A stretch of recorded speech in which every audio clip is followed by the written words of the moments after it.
Chaque année, ce sont 350 millions de mètres cubes d'eau qui circulent dans nos installations. C'est l'équivalent d'un tiers du lac d'Annecy.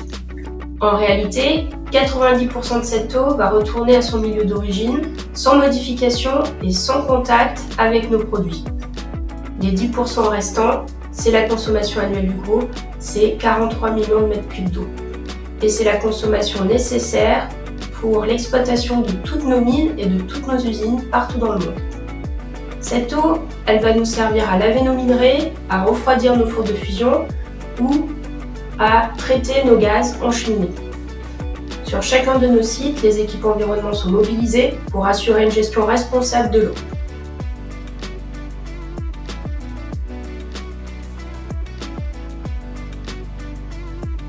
Oui, et une année riche d'enseignements aussi. En 2020, nous avons mené une vaste étude pour mieux comprendre notre empreinte eau et nos enjeux, notamment en matière de stress hydrique.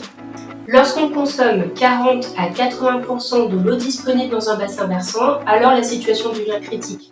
On parle de stress hydrique élevé.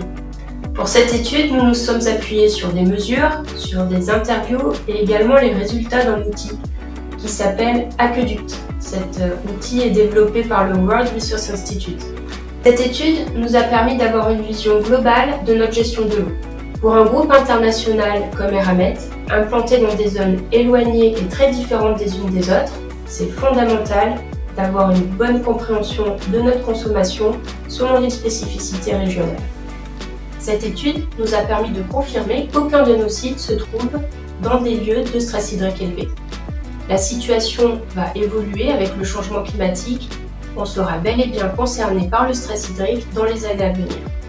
Certains de nos sites, comme le site de GCO au Sénégal, présentent déjà des sensibilités sur le sujet.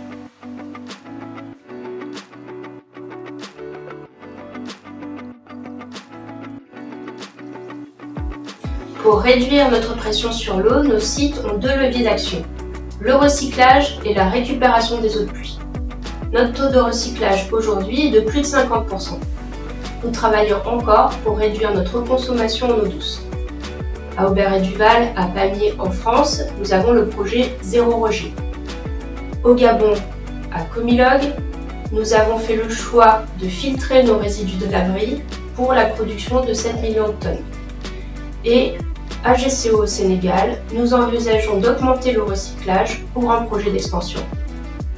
Mais on ne s'occupe pas seulement de l'eau que l'on consomme, on s'occupe également de l'eau de pluie qui se déverse et ruisselle sur nos mines à ciel ouvert.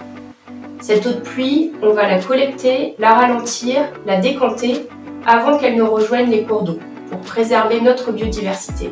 Et ça, c'est un des objectifs de notre feuille de route RSE. La Journée mondiale de l'eau est l'occasion de nous rappeler l'importance de cette ressource de la Terre. Chez Eramet, nous en avons bien conscience et on met tout en œuvre pour gérer notre consommation en eau de manière responsable.